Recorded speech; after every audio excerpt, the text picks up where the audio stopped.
Hello everyone, and welcome to my channel. My name is B. I am 29 years old, currently living in the Midwest, and this is my debt confession. So to give you a little bit of background, I am married. My husband and I both work full-time, but I'm also a full-time student. I went through a layoff in November, so there have been some changes to my income, but I am currently hoping to rectify that. But in the meantime, we both still are working full time, so just kind of working with what we have. So I wanted to do this debt confession. We are hoping to buy a home within the next couple of years, relocate back to the West Coast, which has a higher cost of living, and also start planning to have our first child. And so with all of those things, it's really important to me that we are no longer in debt, or at least as close to debt free as we can possibly get before we take on the biggest debt of our lives, which is going to be a mortgage. I guess arguably also a child. So keeping those things in mind, that's kind of what the goal is. We don't have a ton of debt to my knowledge that's from a lot of different places, but we do kind of have a high balance with my husband's debt mostly being student loans and then some stupid choices in the 20s, but also in our early 20s. But then also, like I said, we've gone through a few things, some layoffs and things like that, which has also affected how much money we brought in. So we're also keeping that in mind as well. Okay, so in keeping those things in mind, let's get started. So I didn't feel like downloading the fancy PDF, so I'm just using the back of my 2023 Passion Planner. I don't know if you can see that. It has like a little note section in the back. This is where I do a majority of my planning anyway. I'm very much, if it's not in my planner, it's not happening. So this is probably the best place for it. I also do a lot of digital planning and digital budgeting, like on Notion, and I have my iPad that I normally use, but I feel like writing it down on paper was probably best to start, and then I can like plug in all the numbers later. I feel like it'll just make these numbers a little more real. So the number one creditor that I want to pay off is going to be my car loan. So I bought a car about a year ago,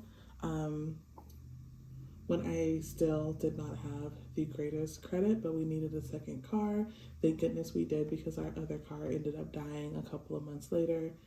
But this car, the interest rate is ridiculous, which is why I want to get this taken care of ASAP. So I'm just pulling up all my info right now, just to be sure I have it all. I probably should have done this before the video, but you learn as you go. So, accounts.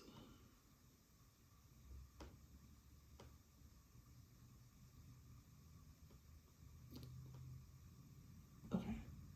So my car loan still has $11,641 due. My monthly, monthly payment is $299.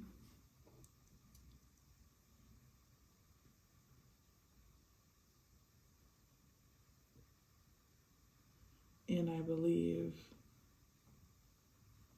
the interest rate is about 25%, which is absolutely crazy. It's even showing at this point, like a year in, I've actually paid more, but I owe more. Like I owe $600 more than I owed a year ago, which is ridiculous. So that's the first thing that I want to knock off. It's only $299. This month is really wonky because we're going to visit some family in California, so our budget is a little bit different than normal. I might still upload like our vacation budget and just like how we're paying bills, and still also putting some of that money away. But in any regard, starting in April, I should be able to put quite a bit towards my car as long as I stay focused and actually like do it. So that is the plan, is to start putting more money towards my car and just getting this stupid thing paid off, because having a car note is the bane of my existence, honestly. So then we have student loans. I know that there is all this talk about student loan forgiveness. I would rather just pay it off and then, either it gets forgiven or it doesn't. So I have one balance of 822. These are all federal, so this one doesn't have any interest, and I haven't been making any payments towards that. My loans are now with Nelnet, I believe, and I have not looked at my account yet. This one is directly with the Department of Education. I believe it's like something that I owe a school, like an overpayment or something. So that one is why it has no interest rate. And then it's not with Nelnet, it's with the actual department. So I have to settle that with them. And then Nelnet. So I have 4 accounts with Nelnet. I could put them all together, but I feel like keeping it broken down the way it is on my credit report is going to make it feel a lot less scary. So for one, I have $3,722, $3,254, $3,198, and then $1,965. So I have about $13,000 in student loans, which is not the worst, but I mean, it's not great. I have this Cane and Weiner for an old account in collections. I owe $635, no interest.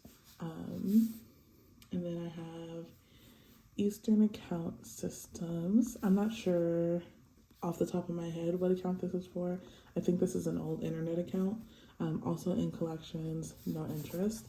So those also, I feel like I could probably knock out within the next month or so, even while focusing on my car loan, because they're currently in collections. My car loan is up to date. So knocking the car loan out would be best, just because of this interest rate. But if I can knock 2 things off of collections and clear out my collections account, that might be better. I'm not sure. So if you guys have any thoughts or ideas, let me know. Maybe I can just split the excess between them. Not sure yet. So that's what I have. Trying to see. And my student loans are also in forbearance because I'm in school. So I want to start paying on those too while I have 0% interest. I'm still working on my bachelor's, and I think I have about 2 years or so left, depending on how transferring and everything works. I'm at a community college right now. So depending on how that works, I have about two years or so left. So I would like to pay, realistically, I'm not going to put it in the air that I cannot pay off 13 grand, but I want to be realistic. But if I can pay like a few of these off in the next 2 years, that would be fantastic.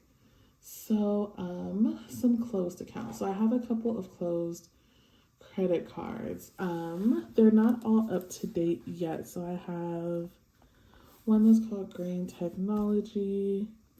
It is now $700. So I have paid off a little over $150. And there is no interest on this card.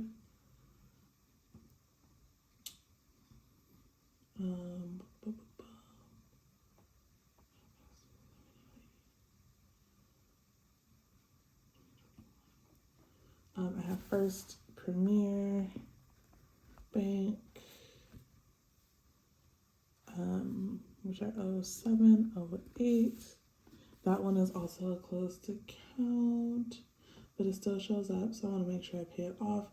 And then there are a couple of other things that are on here that I paid off in December, I want to say. So I have that. I got caught in the Sezzle loan. Like I said, we got caught in a few changes in our income, some layoffs and things like that. So there were a couple of things that closed, unfortunately,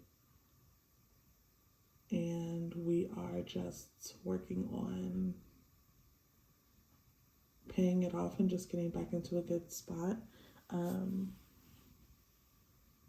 Possible is one, and I owe 115.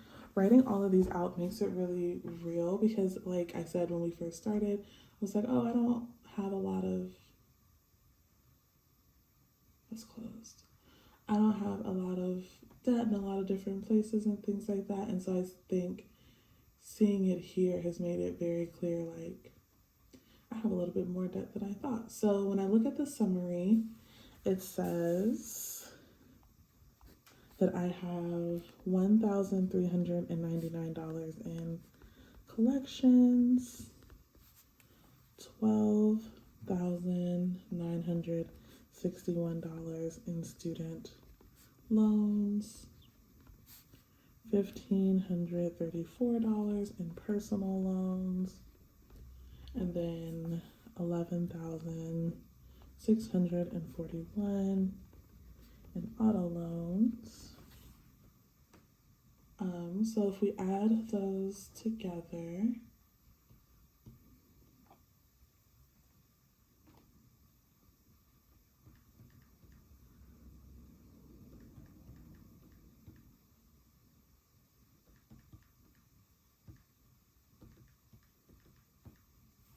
that would mean myself, I have $27,535 worth of debt.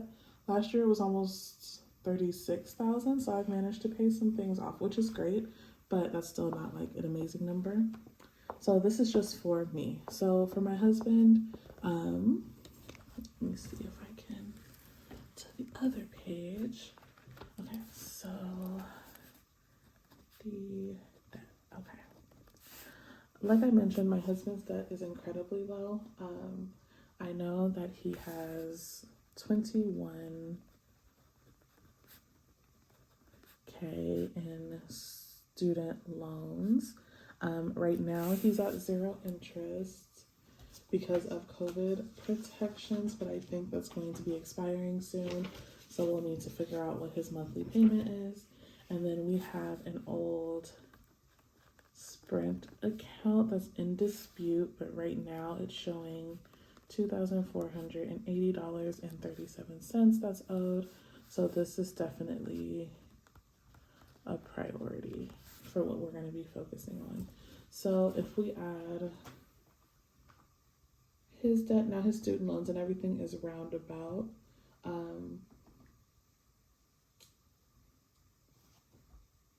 And that was the last time we checked, which was a couple of weeks ago. So my debt, 27,535 plus 21,000 plus 2480.37 means total debt equals $51,015.37. So that's a lot. I am confident that we can pay this off and that we can figure out the best way to pay this off. I was trying to have us pay this off in a way that still allowed us to live life, but I'm kind of starting to get to the mindset of just like being able to knock it off and, you know, very Dave Ramsey, gazelle intense, and just kind of get this paid off, just because this is a lot.